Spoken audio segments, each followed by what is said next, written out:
Imagine, vous êtes le dirigeant d'une grande nation et vous venez de vaincre un ennemi.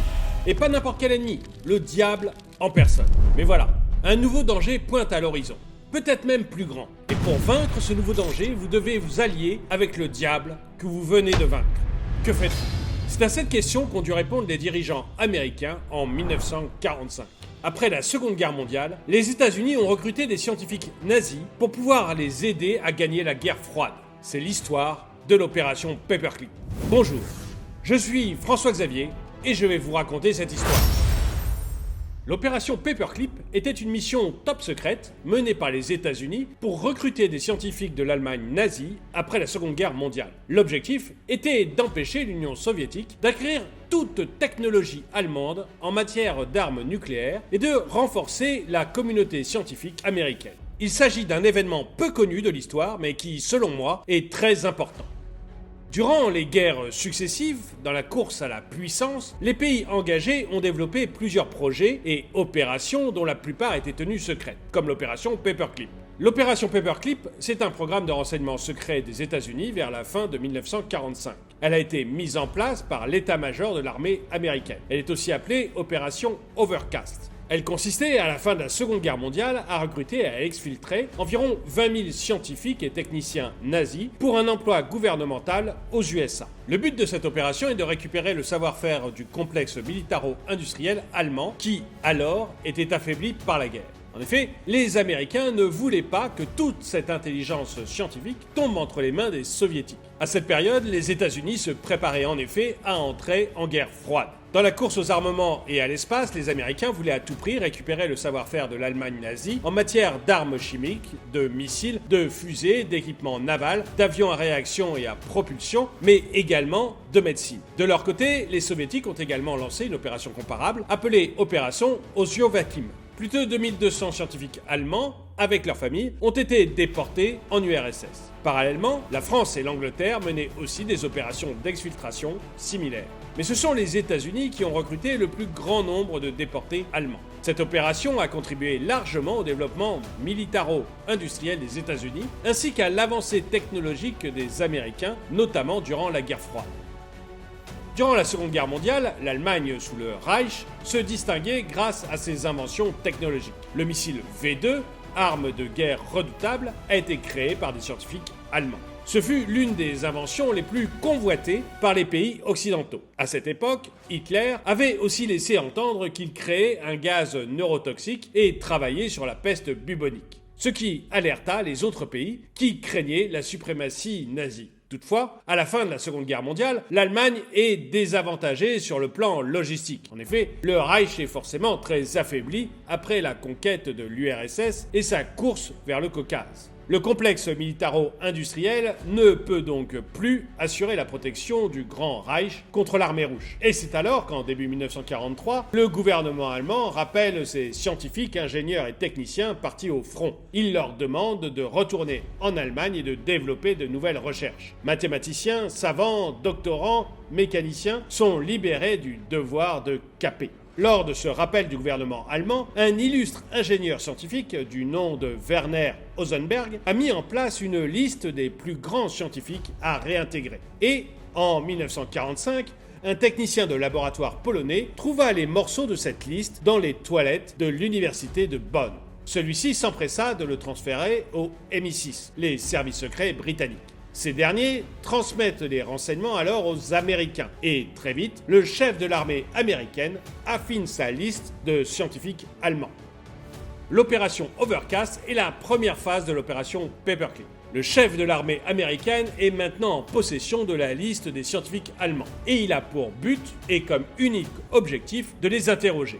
Mais lors de ces interrogatoires, les réponses qu'il obtient le font changer d'avis. Et c'est alors que le Pentagone a commencé à évacuer de la zone baltique de l'Allemagne les scientifiques nazis qui avaient développé les fusées V2. Après évacuation, les Allemands et leurs familles étaient d'abord placés dans le camp Overcast. Ce camp était basé à Landshut, en Bavière, dans le sud de l'Allemagne.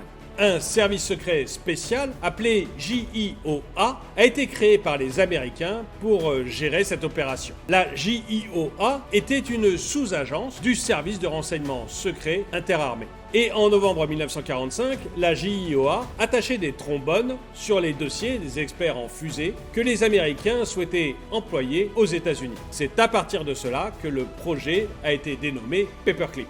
Paperclip signifiant trombone.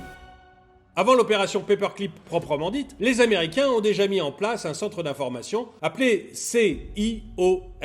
Ce centre fournissait des renseignements aux T-Force. Les T-Force rassemblent différents militaires dans une division spéciale. Celle-ci a pour but de cibler les scientifiques allemands, militaires et industriels. Les projets initiaux des États-Unis étaient de se renseigner sur le savoir-faire allemand en matière de technologie de pointe, notamment de l'infrarouge.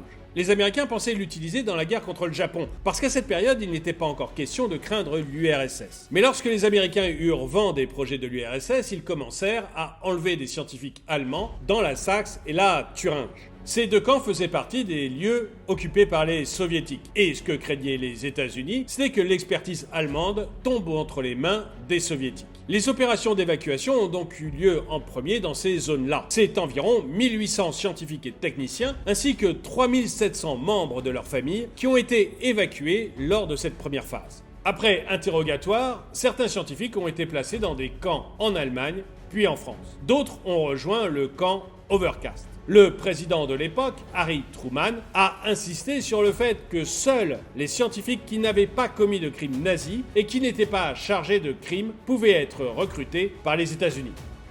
L'opération Paperclip mise en place, les scientifiques allemands recrutés sont affectés dans des bases américaines.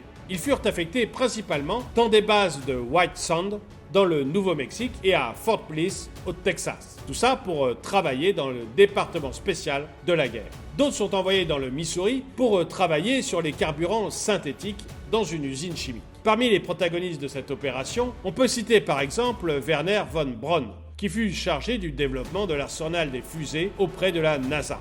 Ou encore Alexander Lipitsch, qui était ingénieur en charge de tout ce qui est aéronautique. Ou Hans Holman, qui était chargé de tout ce qui est électronique, y compris le système de guidage, les radars et les satellites. Bref, énormément de scientifiques allemands travaillèrent ainsi pour la NASA ou pour l'État américain dans des domaines extrêmement variés qui comprennent également la médecine.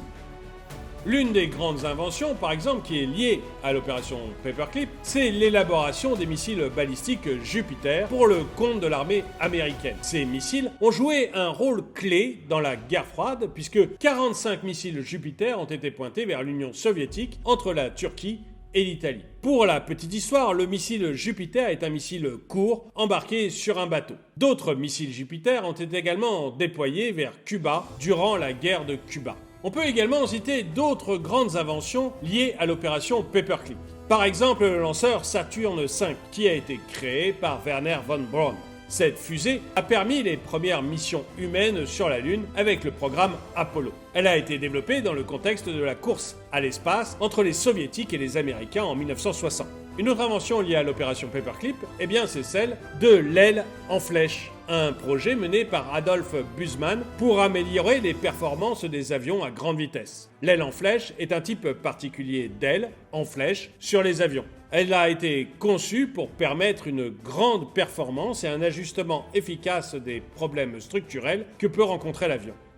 Finalement, c'est en 1957 que l'opération Paperclip prit fin officiellement. En 1960, l'équipe scientifique allemande a été transférée dans la base de la NASA, qui était encore toute jeune à l'époque. Les scientifiques allemands, considérés comme des prisonniers de paix, ont participé au programme américain de vol habité Mercury et Gemini et au lancement des fusées Saturn V. Von Braun et toute son équipe ont d'ailleurs acquis la nationalité américaine. Et les plus grands ingénieurs ont reçu des distinctions américaines, dont des prix de la NASA, le prix de la médecine spatiale et bien d'autres. Von Braun, encore lui, a été l'un des scientifiques les plus reconnus, si bien qu'en 1970, il a obtenu un poste à Washington, au siège de la NASA. Il fut l'un des dirigeants qui ont chapeauté plusieurs missions de l'agence spatiale américaine. Certains scientifiques ont, entre-temps, aussi fait l'objet d'enquêtes en raison de leur lien avec le parti nazi, mais ils ont tous été acquittés. Seul un scientifique de l'opération Paperclip, George Rickey, a été officiellement jugé pour un crime, puis renvoyé en Allemagne en 1947 avant d'être acquitté. Voilà, L'opération Paperclip était donc le nom de code d'une opération américaine qui a recruté des scientifiques de l'Allemagne nazie et d'autres pays après la Seconde Guerre mondiale. L'objectif de l'opération était d'empêcher que les connaissances scientifiques et les technologies allemandes soient utilisées par l'Union soviétique. Alors vous, si vous aviez été le président des États-Unis, auriez-vous comme ça travaillé avec des scientifiques de l'Allemagne nazie, des scientifiques qui, même s'ils n'étaient pas nazis eux-mêmes, avaient collaboré avec cette Allemagne nazie, ou les auriez-vous laissés partir pour l'Union soviétique? Dites-le moi dans les commentaires. En tout cas, merci d'avoir regardé cette vidéo, mettez-lui un pouce vers le haut, commentez-la, partagez-la. Merci à tous ceux qui soutiennent la chaîne, et je vous dis à très bientôt.